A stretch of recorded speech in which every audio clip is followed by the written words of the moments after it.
దళితుల ఆత్మబంధు వైఎస్ జగన్ మరోసారి ముఖ్యమంత్రి చేసేందుకు దళితులంతా ఏకతాటిపైకి వచ్చి కూటమి ప్రభుత్వం మెడలు వంచాలని వైసీపీ ఎస్సీసీఎల్ రాష్ట్ర అధ్యక్షులు టీజేఆర్ సుధాకర్ బాబు పిలుపునిచ్చారు. కాకినాడ నగరంలో స్థానిక సూర్యకళ మందిరంలో వైసీపీ కాకినాడ జిల్లా ఎస్సీసీఎల్ సమావేశం నిర్వహించారు.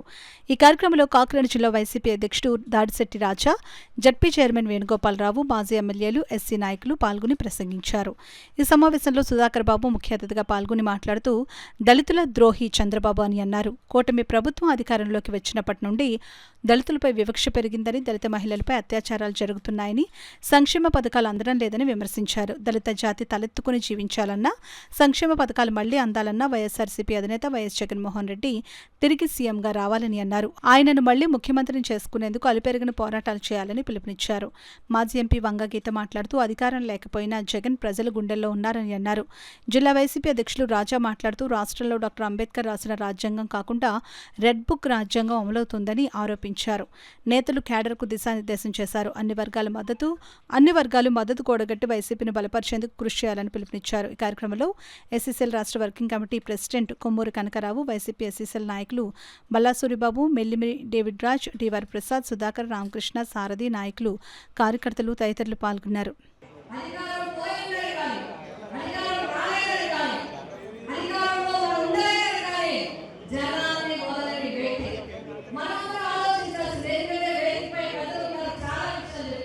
నేను రెండు విషయాలు చెప్పదలిచాను.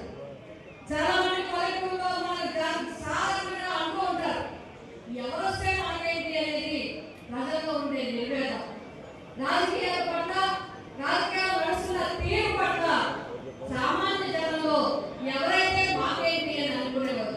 ఎందుకంటే అధికారంలోకి వచ్చే వరకు మీరు కావాలని, అధికారంలోకి వచ్చిన తర్వాత వాళ్ళ సంగతి ఆలోచించే వాళ్ళే చూసి ఈ విధానం నడిచేది.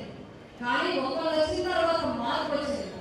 ప్రభుత్వం అనేది పెద్దల కోసం కాదు, నెగ్గిన వారి కోసమే కాదు, ఓటేసిన ప్రజల కోసమే గుర్తించింది ఎవరు అంటే వైఎస్ రాజశేఖర రెడ్డి గారు. ఆయన అట్టడుగు వర్గాల ఆరోగ్యం కోసం, అట్టడుగు వర్గాల విద్య కోసం, అట్టడుగు వర్గాలు, రైతు కూలీలు, రైతన్నులు, ఎవరైతే బడుగు బలహీన వర్గాలు ఉన్నారో వారి కోసం ఈ ప్రభుత్వం ఉంది. వారి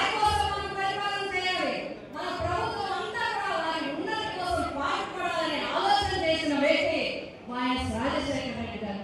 అందుకే ఆయన మన దగ్గర భౌతికంగా లేకపోయినా అందరి మనసులో ఉన్నారు అంటే ఈ రోజు ఆయన చేసిన పరిపాలన విధానం చెప్పి మీ అందరికీ ఒక్కసారి గుర్తు చేస్తున్నాను. ఆయన వాటి బిడ్డలు ఉంటారు, వారి ఆస్తులకి, వారి సంపదకి, వాళ్ళ డబ్బుకి వారసులు అవుతారు. కానీ మన జగన్మోహన్ రెడ్డి గారు వైఎస్ రాజశేఖర రెడ్డి గారికి ఆశయానికి వారసుడు వైఎస్ జగన్మోహన్ రెడ్డి గారు అని చెప్పి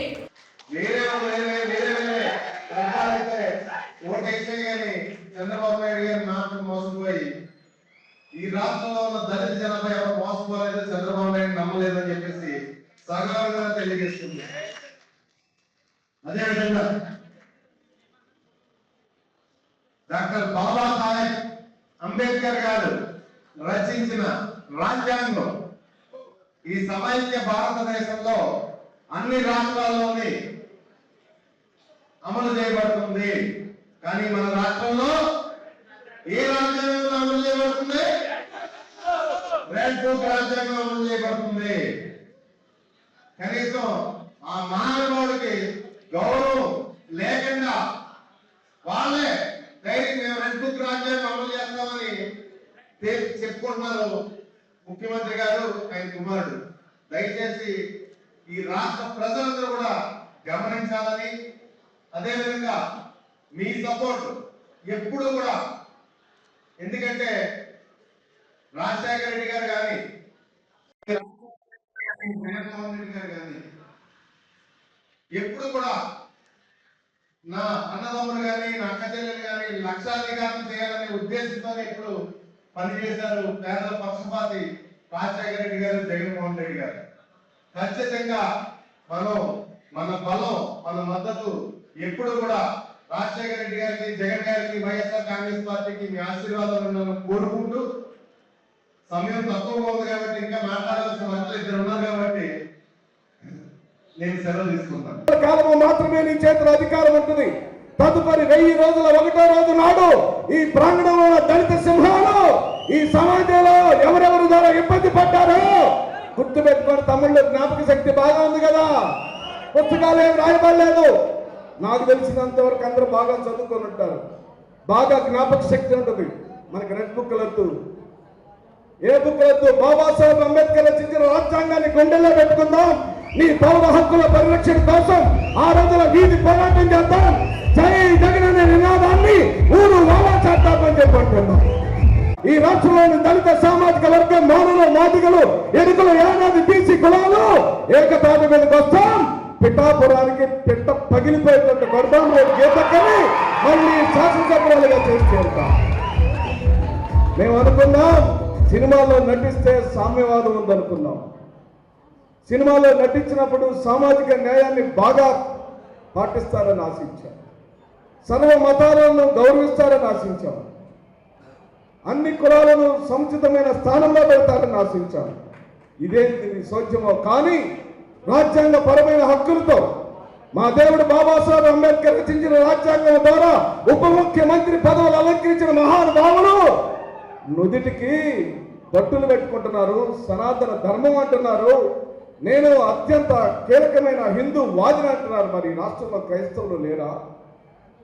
ఈ రాష్ట్రంలో ముస్లింలు లేరా? ఈ రాష్ట్రంలో సిక్కులు లేరా?